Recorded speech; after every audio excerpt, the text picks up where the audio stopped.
Today's topic is identifying trig functions from a graph.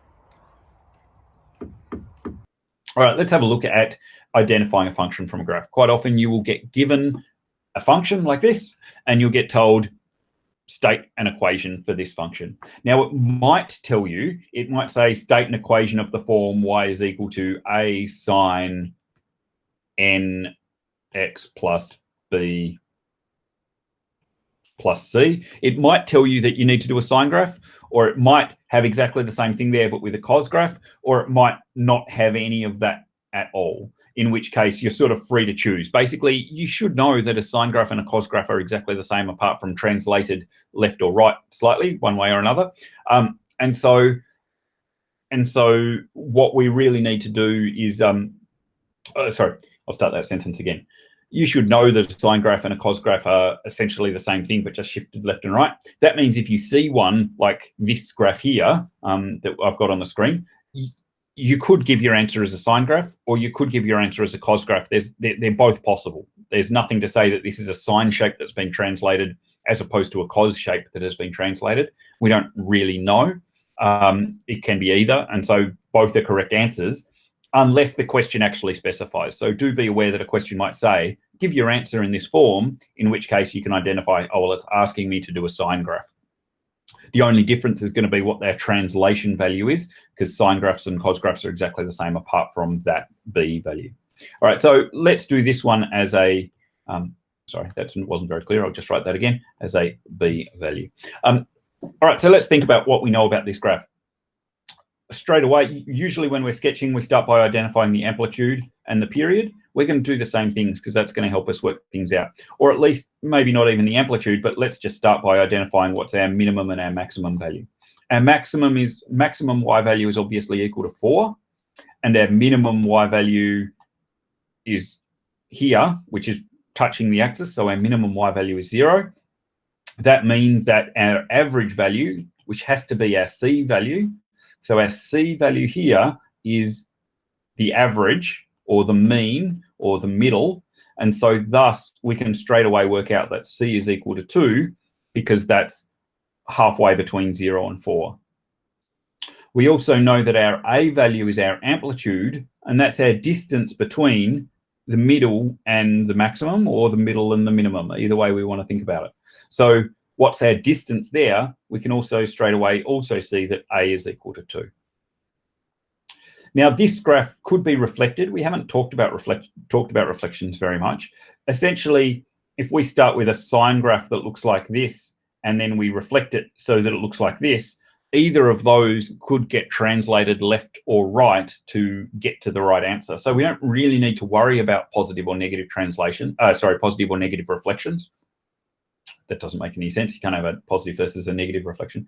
What I should say is we don't really need to worry about horizontal or vertical reflections, because they're always going to get taken up by a translation anyway. So anything that you could do with a reflection, you can also do with a translation.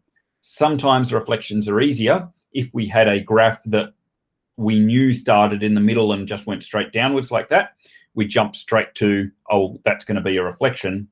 If we count that as a reflection, then I don't have to worry about a translation. In this case, let's go back to our graph that we're looking at.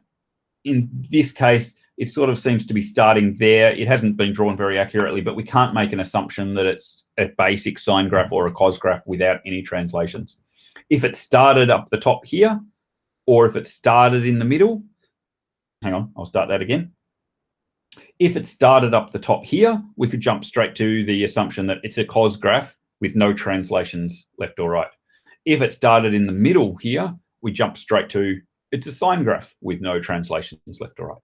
If it started at the bottom here, we could jump straight to the fact that it's a negative cos graph or a reflected cos graph. So you want to avoid those translations if you can. What I mean by that is, if we've got any graph that starts at the top and goes down, and the maximum is on the axis, we know that it's going to be a cos graph and this b value here is going to be 0. So we know that we're going to have no translations. It's just going to be something like cos n of x. I should say cos nx.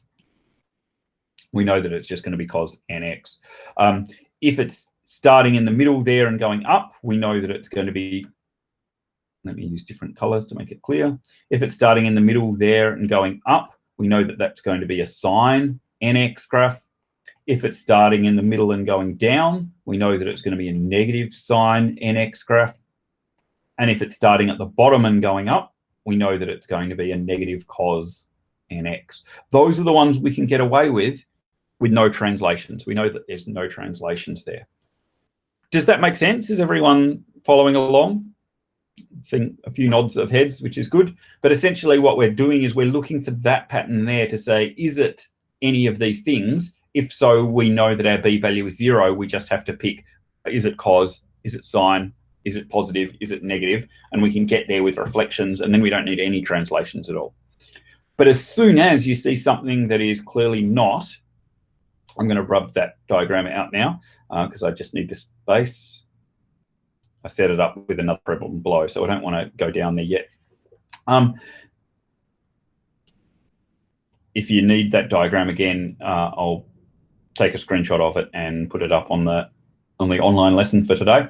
And of course, don't forget I'm recording all these videos, so you can always look back through the video on YouTube, pause it when you need to. All right, so if we look at this up here, doesn't really look like any of those.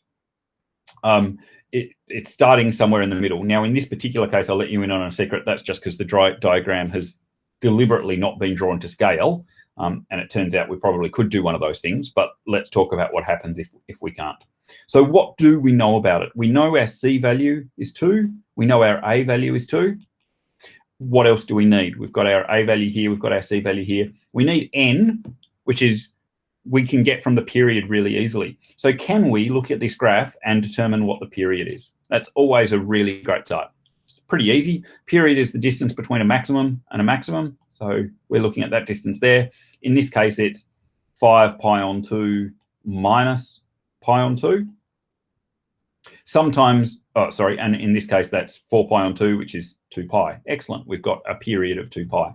Sometimes you might not be given the location of 2 maxima, but you might get given the location of the maximum and the minimum, in which case you just need to double it to get our answer. All right, so in this case, the period is 2 pi. Let's remember that n is always equal to 2 pi on the period, which in this case is 1. So our n value is going to be 1.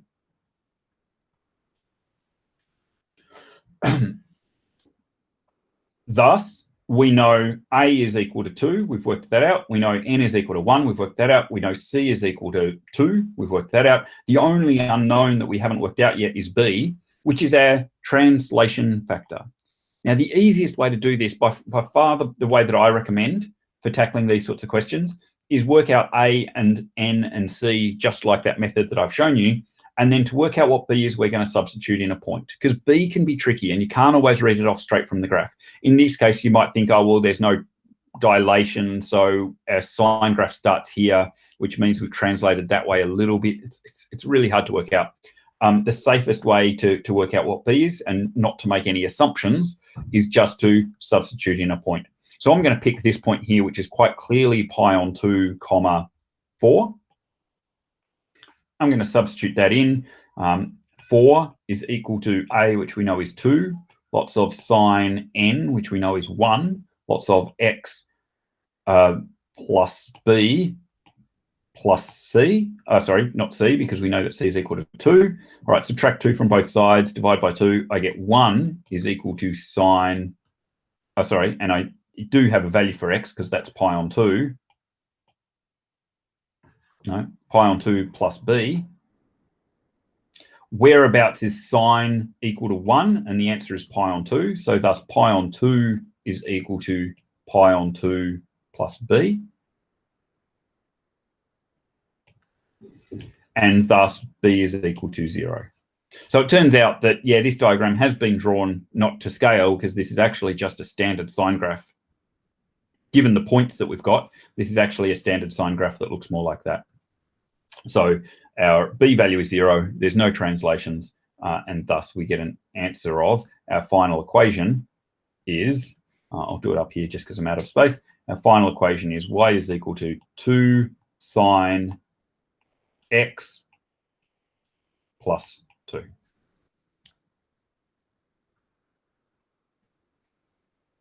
The next one will be a little bit trickier, but not too much. These ones aren't too hard. Sine and cos graphs are usually pretty easy. You're given enough information. Sometimes you're not given it to it in graphical form. You might also, I'll skip past that one. Oh no, I'll wait. I'll do a third example after this, actually. All right, let's have a look at this graph. Again, we can see that our y-intercept seems to be not at a maximum and not at a minimum and not in the middle. So we can't jump to any conclusions about whether it's a sine graph or a cos graph or a negative sine or a negative cos, and with no translations. We're going to need a translation in there probably. Let's look at what information we're given. We're given this maximum here is 4,12. This minimum here is 12,4. Can we use those to work out our standard little things like the amplitude? What's our amplitude? Well, the amplitude, how I did it last time, sorry, we'll do it in the same way. Let's identify that our max y value is equal to 12. Our min y value is equal to 4. Thus our amplitude, thus our median, or average, I didn't mean to make that blue. Thus our average is y is equal to halfway between 4 and 12, which is 8. And our amplitude is the distance between 8 and either of those values. So our amplitude is A is equal to 4. Thus, if we're trying to fit this, I'll just for argument's sake, I'm going to do a cos graph. We could turn this into a sine graph or a cos graph. It doesn't really matter. Let's say that we're going to fit this to the form y is equal to A cos nx plus b plus c. All right. So straight away, we know that y is equal to 8, which is our average, and that's our c value, because that's how much we've translated up from the middle, the x-axis being our average, to our new value here being our average. That's our translation up. So c is always whatever the average is. It makes it really nice and easy. I'll just rub out some of those lines that I'm not going to need now. All right, so we've worked out what c is. We've worked out what a is. N very easily comes from the period. So can we work out what the period is?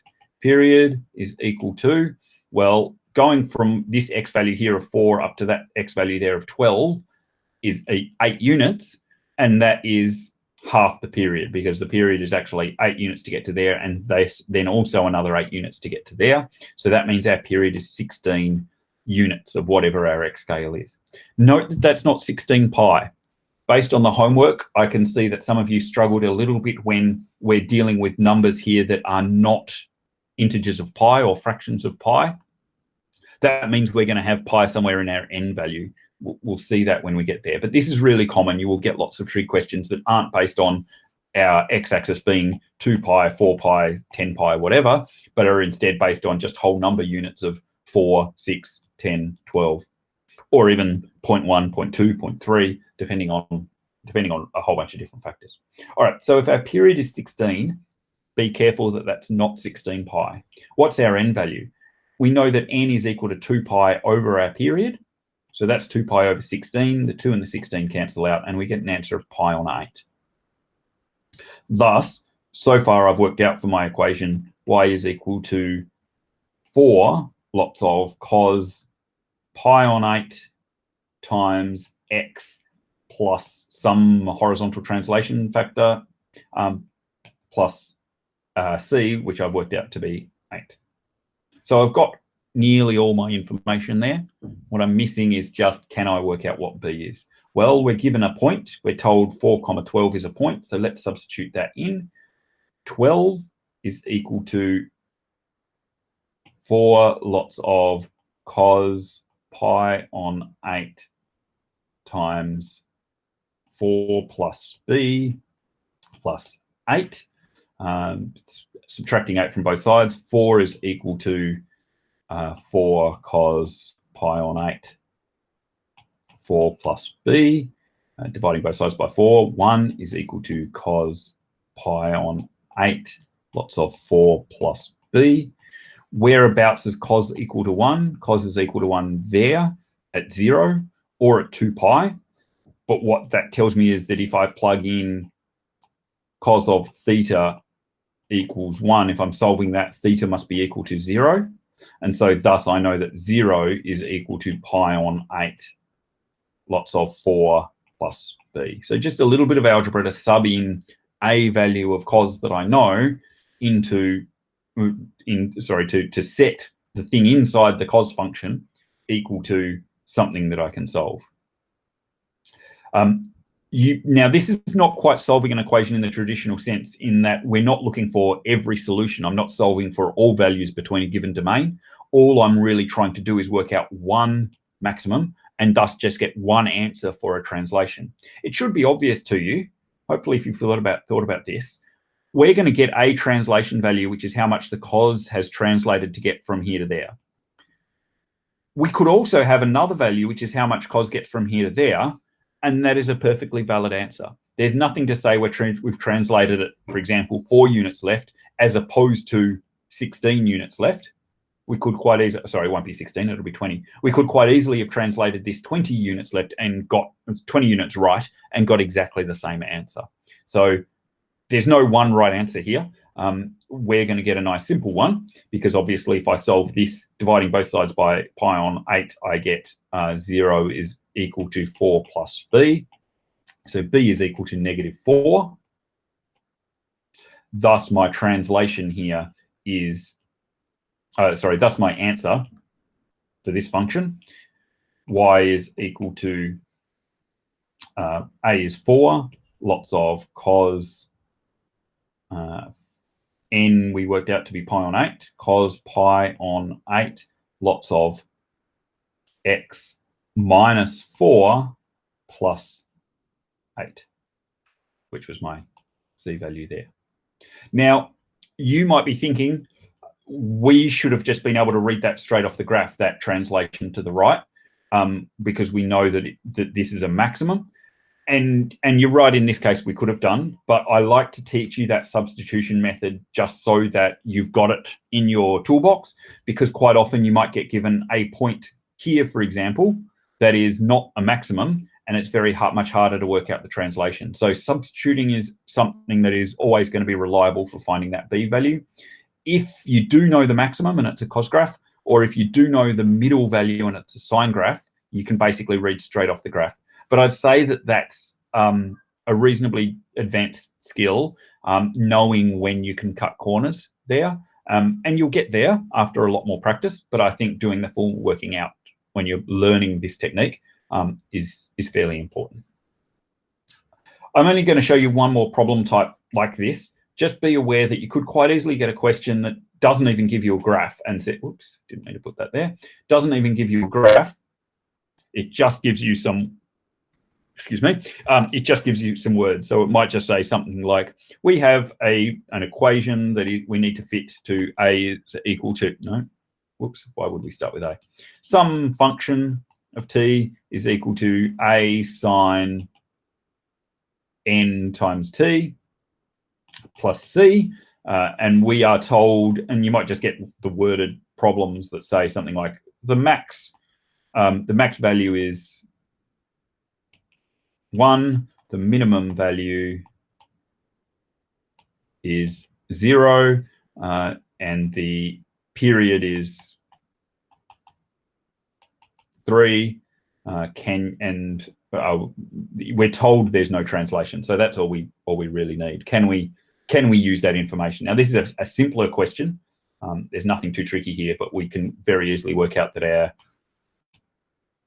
our average, which is our c value, is going to be halfway, so that's 0.5, and our amplitude, which is our a value, is going to be equal to 0.5, and that our n value is equal to 2 pi on the period, which is equal to 2 pi on 3 in this case, and thus our answer is for f of t is equal to 0.5 sine 2 pi on 3 lots of t plus 0.5. So that's really the same sort of question. It's just that the information is presented to you numerically instead of graphically.